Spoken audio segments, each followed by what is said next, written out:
Usein kysytään, mitä aava tarkoittaa. Aava on näkymä ja tunnelma, kun katsoo meren kaukaisuuteen. Aavatuolin muotoilu ja ergonomia ovat ennallaan, mutta materiaalit ovat entistä ekologisempia. Aavatuolin rakenne ja muotoilu mahdollistavat kierrätysmuovin käytön. Muovimateriaali on valmistettu kuluttajakäytössä poistetusta muovista. Tämä on erittäin ekologista ja lopputulos korkeatasoinen. Muotoilussa pyrin aina tuotteen pitkäikäisyyteen.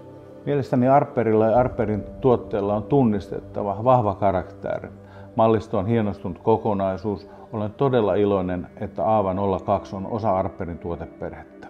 Yhteistyössä ensisijaisesti materiaalin tuli olla erittäin korkeatasoisia ja mahdollisimman ekologisia. Luonnonmukaisuus ja rauhallinen tunnelma määritteli puumateriaaleja ja värejä. Kestävä kehitys tulee aina olla yksi osa suunnittelua. Pyrin aina muotoilussa tuotteen pitkäikäisyyteen. Tuotteen muotoilu ja materiaali vaikuttavat tuotteen elinkaareen.